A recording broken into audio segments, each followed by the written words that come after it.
Product. The British quite correctly find this offensive. What does he know about fraud? This is all fake. I'm an actor.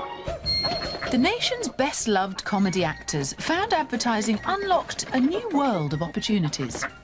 Not like we even get in now. And a new generation of directors like Alan Parker and Paul Wayland were to bring their own special brand of humour to advertising.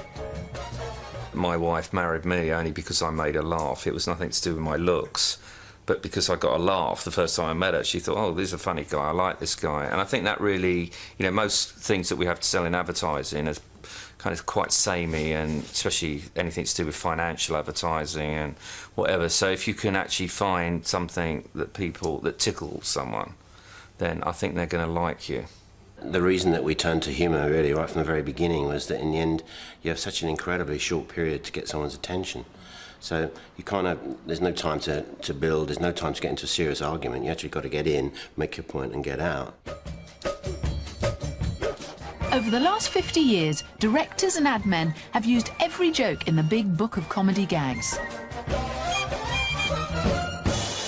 From the deadpan delivery of Tony Hancock to the silent slapstick of the Hamlet ads. From mini sitcoms like The Oxo Family to big budget send-ups like Carling's award-winning Dambusters ad. But performers like Chris Morris and the League of Gentlemen have pushed humour into ever darker waters, mixing the shocking and surreal with the downright bizarre. And where TV comedy leads, advertising follows. You've got something dirty. What is it? It's a pot noodle. Oh, yeah. I bet you love pot noodle, don't you? With pot noodle, if you look at that, there's a wonderful irreverence for the brand. Go on, show me how you love it. Yes. And there isn't a heavy sell, it's irreverent humour. Oh dear, you've made yourself all dirty. The advertiser knows that they know that they're being sold to, so there is no sort of artifice there. It's just, we're going to make you laugh, we're going to try and sell you something, but you know we're trying to sell you something, so let's have fun doing it. Oh yes, my lovely. I wonder whether the trend for shocking ads started possibly in the 90s. Hello, Tony. I think we might use a video replay here. The tango ads involving kind of semi-naked, really fat bloke could have been the start of that.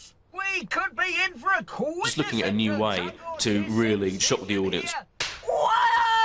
Yes, Tony! I think possibly the only way to be new and different in terms of advertising these days, because most things have been done before, is to be more and more extreme, possibly more and more shocking and surprising.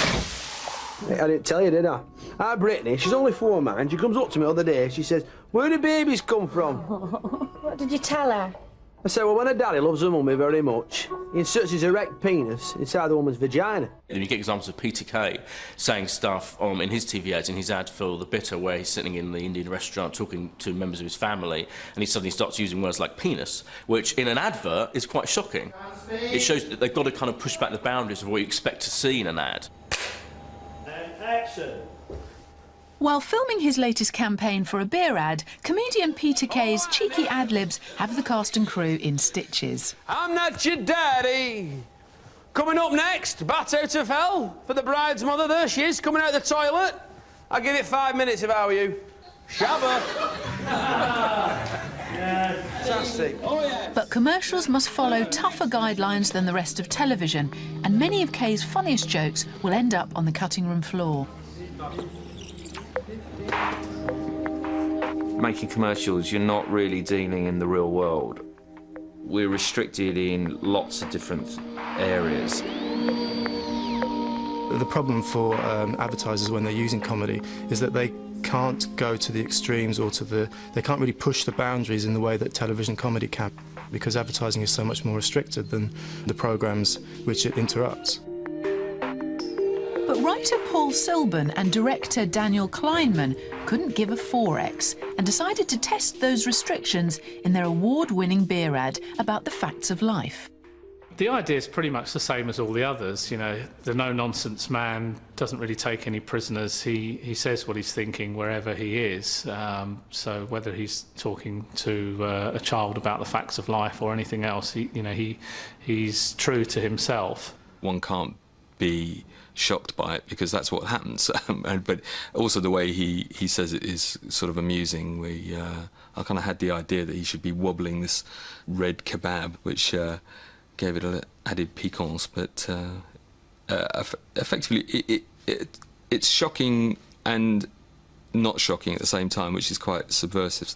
We wanted also to maybe test the regulations and so on with that script.